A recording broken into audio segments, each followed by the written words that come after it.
அகில இந்திய ரயில்வே ஓய்வூதியம் பெறும் பென்ஷனர் மற்றும் குடும்ப பென்ஷனர் சகோதர சகோதரிகள் அனைவருக்கும் எனது வணக்கத்தை தெரிவித்துக் கொள்கிறேன்.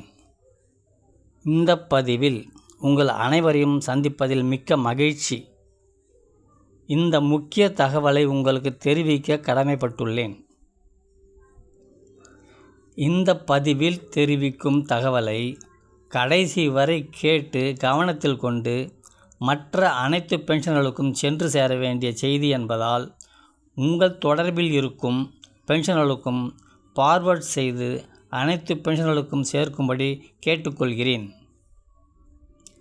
8வது ஊதியக்குழு ஒருங்கிணைந்து கோரிக்கை மனுவை இறுதி செய்வதற்கு தேசிய கவுன்சில் பணியாளர்கள் தரப்பு கூட்டு ஆலோசனை குழு NCJCM ஒரு வார காலம் தேசிய தலைநகரில் செயலாளர் சிவகோபால் மிஸ்ரா தலைமையில் ஜன்பத்தில் உள்ள சந்திரலோக் கட்டிடத்தில் 8வது ஊதிய குழுவிற்கான அலுவலகம் சமீபத்தில் ஒதுக்கப்பட்டதைத் தொடர்ந்து ஊழியர்களின் பிற முக்கிய கூட்டமைப்பு பரிந்துரைகளை தனிநபர்களும் கருத்து தெரிவிக்கலாம்.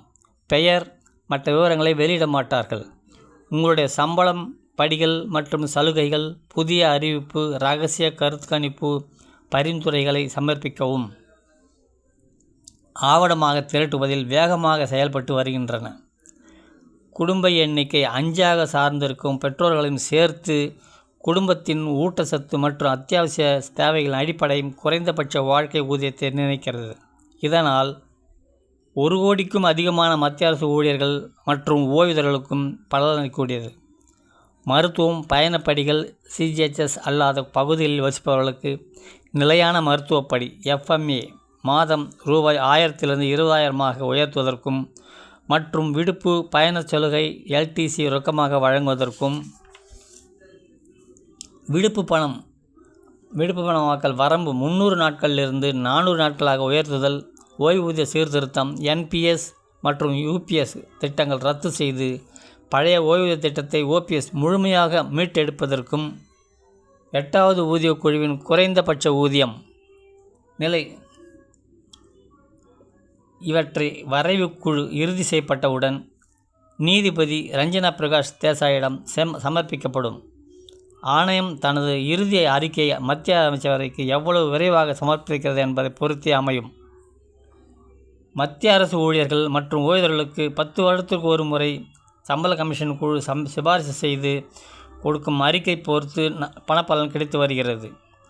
7வது சம்பள கமிஷன் பரிந்துரை செய்தபடி பணப்பலன் சலுகைகள் நாம் இதுவரை அனுபவித்து வருகிறோம். இந்த பரிந்துரை 31/12/2025 முடிவடைகிறது. இது சம்பந்தமாக 16 ஜனவரி 2025 அன்று மத்திய அரசு 8வது சம்பள கமிஷனுக்கு ஒப்புதல் அளித்துள்ளது.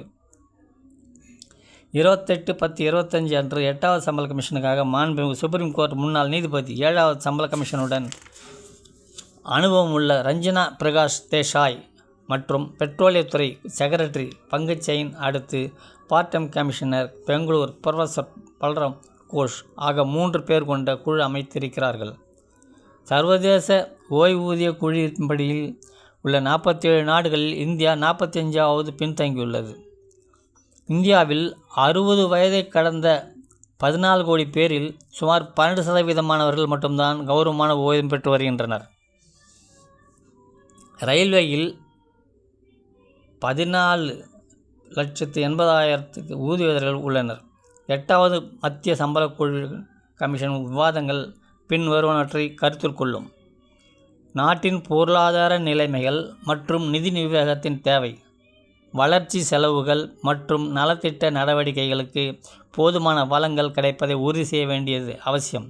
பங்களிப்பு இல்லாத ஓய்வூதிய திட்டங்களின் நிதி இல்லாத செலவு, வழக்கமாக பரிந்துரைகளை சில மாற்றங்களுடன் ஏற்றுக்கொள்ளும் மாநில அரசுகளின் நிதியில் பரிந்துரைகள் சாத்தியமானதாக மற்றும் மத்திய பொதுத்துறை நிறுவனங்கள் மற்றும் தனியார் துறை ஊழியர்களுக்கு கிடைக்கும் தற்போதைய ஊதிய அமைப்பு சலுகைகள் மற்றும் பணச்சூழல், மத்திய அரசு ஊழியர்களுக்கான ஊதியங்கள், ஓய்வூதிய பலன்கள் மற்றும் சேவை நிலைமைகளில் மாற்றங்களை மதிப்பிட்டு பரிந்துரைக்கு மத்திய அரசு ஊதிய குழுக்கள் அவ்வப்போது நிறுவப்படுகின்றன. இந்த பரிந்துரைகள் பொதுவாக 10 வருட சுழற்சியில் செயல்படுத்தப்படுகின்றன. இந்த முறையை பின்பற்றி 8வது மத்திய ஊதிய குழுவின் பரிந்துரைகள் ஜனவரி 1, 26 முதல் நடைமுறைக்கு வரும். இதனால் 50 லட்சம் மத்திய அரசு ஊழியர்களும் 69 லட்சம் பென்ஷனரும் பயனடைவர். பல்வேறு சங்கங்கள் கோரிக்கைகள் விடுத்தது நேரடியாக துல்லியமான அறிவுரைகள் அனைவரின் பங்களிப்பு. 8வது பே கமிஷன் மார்ச் 2026 மத்திய அரசின் அதிகாரப்பூர்வ மை கவர்மெண்ட் இணையதளத்தில் அதிரடி அப்டேட். சர்வீஸில் இருப்பவர்களும் தற்போது பென்ஷன் வாங்குபவர்களும் உங்களது சம்பளம், படிகள் மற்றும் சலுகை கணிப்பு பரிந்துரைகள் சமர்ப்பிக்கவும்.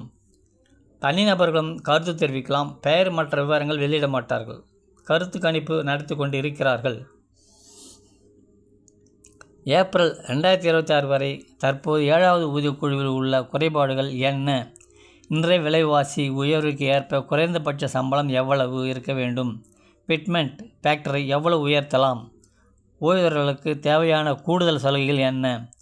கருத்து கணிப்பு ஏப்ரல் 30க்குள் இந்த தரவுகள் அனைத்தும் சேகரிக்கப்பட்ட பிறகு மே அல்லது ஜூன் மாதத்தில் 8வது ஊதியக்குழுவின் முழுமையான பரிந்துரை குழுவை அரசு அதிகாரப்பூர்வமாக அறிவிக்கும் என்று எதிர்பார்க்கப்படுகிறது. MP, MLA, கவுன்சிலர், அரசியல்வாதிகள் நமது உழைப்பு வரிப்பணத்தில் கேஸ், விமான சலுகை, ரயில் பயண சலுகை இலவசம், குடும்பத்தில் பல தலைமுறைகள் அனைவரும் சுகபோக வாழ்க்கை. நமது யூனியன் தலைவர்களும் அவர்கள் வாழும் கடைசி நாள் வரை நிரந்தர பதவி, அவர்கள் வாரிசுகள் சுகபோக வாழ்க்கை. வெயில் மழையில் தினம் தினம் உழைத்த தம்பதிகள், மகன் மகள் கைவிடப்பட்டு வயது முதிர்வு, வறுமை, நோயால் குறைவான பென்ஷன், நிதி பற்றாக்குறை பாதிக்கப்பட்டு ஒவ்வொரு ஆண்டும் 100 கணக்கில் மரணித்து கொண்டிருப்பது வேதனையை தரக்கூடிய விஷயம். இது விஷயமாக நாம் சிந்தித்து ஒன்றுபட்டு 65% போன்ற கோரிக்கைகளை பெற முயற்சிக்க வேண்டும். இன்றைய மத்திய அரசு ஊழியர்கள் நாளைய மத்திய அரசு ஓய்வூதியர்கள். அனைவரும் ஒன்று கூடுவோம், செயல்படுவோம், வெற்றி பெறுவோம். இந்த பதிவில் இருக்கும் தகவல் அனைத்தும் பென்ஷனர்களுக்கு சென்று சேர வேண்டிய செய்தி என்பதால் உங்கள் தொடர்பில் இருக்கும் பென்ஷனர்களுக்கும் ஃபார்வர்ட் செய்து அழைத்து பென்ஷனர்களுக்கும் சேர்க்கும்படி கேட்டுக்கொள்கிறேன். மறுபடியும் அடுத்த பதிவில் சந்திப்போம். அதுவரை நன்றி கூறி விடைபெறுவது என்றும் பென்ஷன் நலனில் அக்கறையுடன் doctor S. Thirunavukkarasu, MD, AIRRF SR 35 செயலாளர். நன்றி, வணக்கம்.